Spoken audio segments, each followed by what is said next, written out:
In our last video, we learned how to build a slider inside of Shopify that looks like so. And inside the slider, we had multiple different layers of hierarchy. So we had an outer section, and then we had a slider layout, which is like the container that makes all of the slider logic work. And then inside the layout, we rendered out images where you can add in a link, adjust the border radius, and select an image. In today's video, we're going to expand on these blocks a little bit more, and we are going to create something slightly more robust, like so, where we will be able to render in a title, a description, and also we'll look at how to link this to metafields and also how to pull in product data. So we should be able to render out the product title, price, and so on by selecting a product for each one of these cards. So without further ado, let's hop into the video. So first things first, if you haven't seen the last video, I highly recommend you take a look because what we did is we created this image block over here. And what I'm going to do is I'm going to start with this image block as kind of like a bit of a reference point here. So I'm just going to grab this code. I'm going to drop it into a new block called a tutorial slider card. And this will be a file that is newly created under the blocks folder. And in this file, we are going to build out this card that you see over here, where we will be able to add in a title, a description, and link it to metafields in a moment here. So based off of our starting point, we're going to have to rename the block card. So I'm going to rename that there and there. Then the next thing that we'll need to do is add in some card content. So I'm going to add that in like so and just drop this inside of the card. So instead of having just the image, we want to have this card content. Also, what we'll need to do is add in schema for this content. So we want to add in a title and a description. So below, what we're going to have to do is add in some content over here. So we're going to add in the title, which is text. And then we are going to also add in, instead of text, we're going to add in rich text actually for the description over here. Now, in order to reference both of these, we actually need to reference them as a variable. So I'm going to go up top here into my liquid area, and I'm going to assign the title, assign the description. So now, as you can see here, the little squiggly was removed because we're referencing within the block the settings and the title ID. So we are referencing this ID here for title and this ID here for description.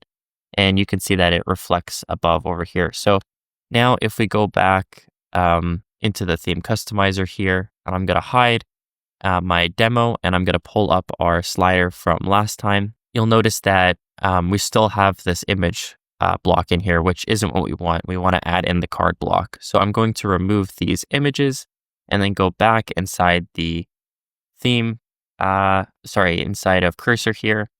In the tutorial slider block, we are referencing the image block, which we don't want to. We want to reference the new card block that we created. So I am going to reference that here, tutorial slider card.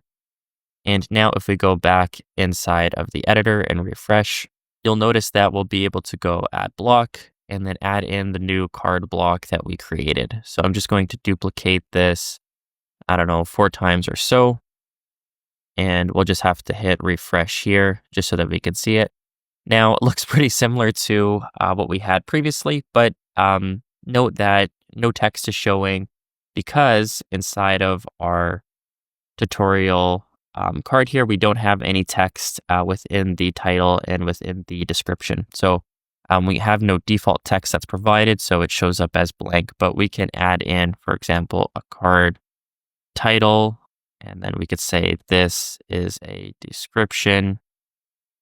And you'll notice now the content is populating correctly.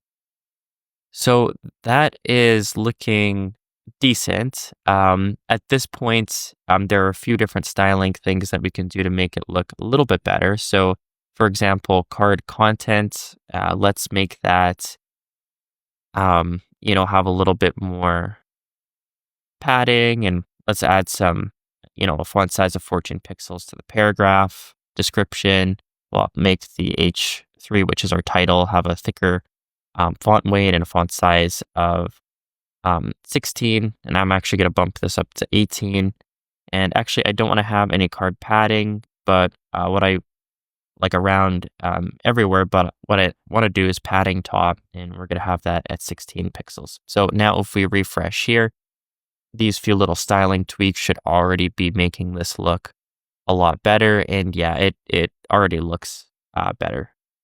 Another small thing that we can do is add a little bit of flex and gap to the card title. So what I'm going to do here is display flex direction column and give it a gap of 8 pixels. So that should look even better now. Great, and it does.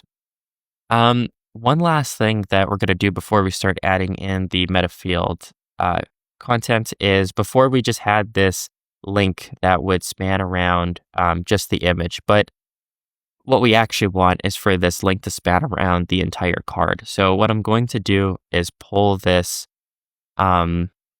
link out, and I'm going to add it at the top because it should be one of the first things anyone does inside the theme editor. And instead of calling it image link, I'm just going to call it link.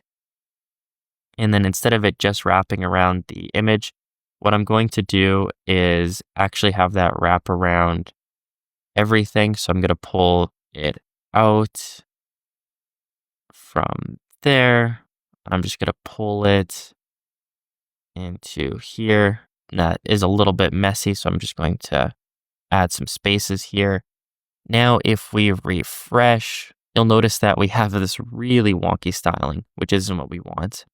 But in the demo that I showed you, there is the CSS that we can add in here, where essentially we give it text decoration none and color inherit, so that we don't have the default link text styles assigned. So if I pull that back into the card, tutorial card slider file that we've been working in and drop that in. Now, if I go like so and refresh the page, we should add our default styles to display. And we don't, and that is because I had labeled the class differently. So instead of calling this image block wrapper, I'm going to call it card link.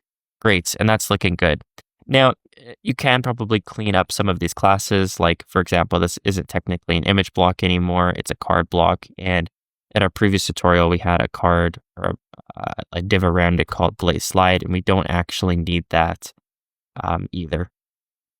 Part of the reason why we don't need that is because since it is a block, you automatically get a div that wraps around this entire card. If you didn't want to add a div around a card, it would be tag null, but this can actually create issues, especially when it comes to sliders. But for example, if you wanted a text block that didn't have a div automatically wrapped around it, you could put in this little bit of liquid. Okay, awesome.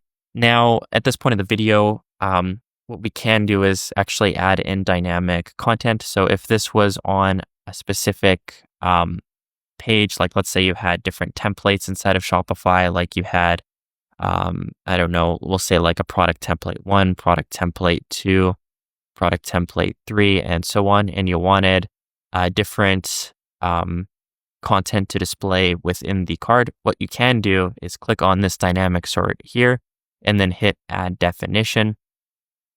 And then what that pulls up is this meta fields and meta objects area within your settings, and you can start to add in meta fields.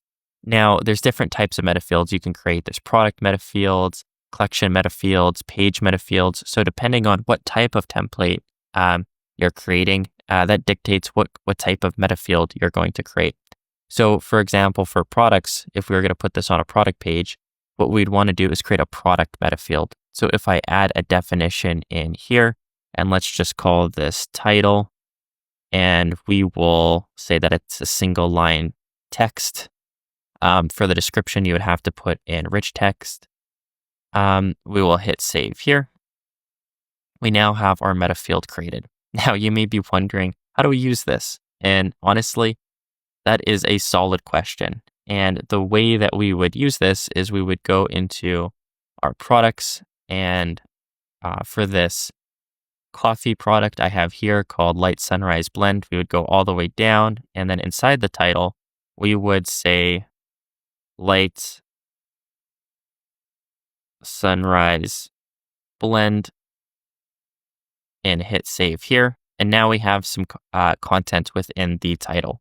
Now, if I go back over into the editor and I take our slider and I go over into the title and I hit plus dynamic source, you'll notice that we don't have that come up as an option, which is no good. And so what we'll want to do is just drop this over into a product template. So for example, if I go up here, go into products and go into default product, and we can hide that for now. Typically, the product template would have like, a basic product form with an image and so on it, but this one is just blank. So if I go add section, I can actually paste in the section. And then if I go down into our card, we can go into product, and then what's confusing here is you'll notice that there's a title with an uppercase and a title with a lowercase. The title with an uppercase is actually the product title, and Shopify is smart enough just to generate that automatically for us. But the title that we created is actually this one labeled here, title, which now if we hit save, we might need to reload it. Oh, you know what? It's not pulling up because we need to assign the correct product inside the product template. And there you go. Now you can see that the Light Sunrise Blend is coming up. So basically, this is a long-winded way of just saying that you can create different metafields based off of different templates. So product templates, collection templates, and page templates. And if you have different templates, you can pull in dynamic data on these metafields and so on. Now, you may be wondering, what if we wanted to pull in, maybe we wanted this back on the homepage and we wanted to pull in the product. Well, that's also entirely possible. So if we go back into the homepage and we click on our, not slider layout, but into our card, what we need to do is add some sort of product field here that we can reference, that we can then pull in, dynamic content for. So if I go down over here, what I can do is add in a product setting. And so I'll label that product, and then we'll say select a product to display in the card. And then now if I refresh this over here, what we're able to do is reference a product within our theme. So I'll reference, instead of the Light Sunrise Blend this time, I'll reference the Medium Sunrise Blend, and we'll hit save here. Then for the title, you'll notice that we can connect to dynamic source. And again, we have the title exposed that we created as a metafield that we can pull in. Now, the next thing you may be wondering is, this is a pretty cool product card, but it's still missing a few things. So I'm just going to fast forward here, and I'm going to add in the featured image, which is the first available image inside of the product. And then instead of having the description, I'm going to pull in the description of the product that Shopify automatically generates, and I'm going to hit save here. And this is starting to look closer like a product card. Obviously, the description is way too long, but we could add some JavaScript down the road to shorten that. But for the sake of this video, I'm just going to keep it moving. Now, the last thing, and one of the most important thing that everyone looks at, is the price. So let's add that in here. So I'm going to add the price as a paragraph. And what I'm going to do is I'm going to reference the product, and I'm going to reference the price of the product, and I'm going to give it a money filter here, because Shopify, when they render out the product price, they render it out as like full digits. So for example, if this was $13, it would display as $1,300 for product price. And so the money filter here makes the product price or converts it from 1,300 to 13.00, and then whatever currency the store is in. So great. Now, if I refresh here, I think that that should reflect, and it doesn't. And the reason why it doesn't reflect is because we forgot to assign it. And so if we were on just a product page, we could do this, but since we are referencing the product in the settings, what we have to do is actually go up here and then assign product equals block.settings.product, because this is the ID. So again, we are referencing this ID down here. Now, if we hit refresh over here, great, we see $5. And just to make this look a little bit prettier, let's actually just give it a class of cart price. And so what I'm going to do here is just go up and add in some CSS for that. And let's give it a font size of 16, font weight, no margins. And now we should start to see it bolded and stand out a little bit more amongst everything. And there you go. Now we have the price rendered in. So hopefully you found this video useful. Again, this is a really high level overview of how to build out, a little bit more of a dynamic card. If you watched some of my previous videos, you'll also get the scoop on how to, potentially even build nested blocks within this card content. So instead of, the title, the price, and the description being, all within one card, we could potentially build another layer in the hierarchy where inside the card there is a title, a description, and so on. If that's something that you'd like me to build in a future video, let me know in the comments. Otherwise, I highly recommend you check out for sure the previous video in the series and a couple other videos I've created on how to build Shopify themes.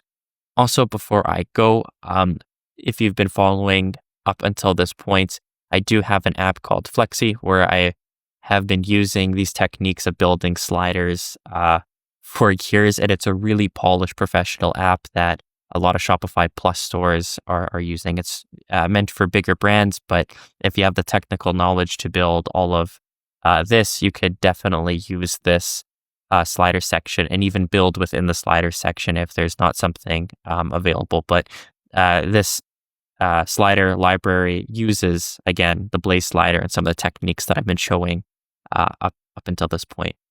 Anyways, hopefully, again, you found this useful.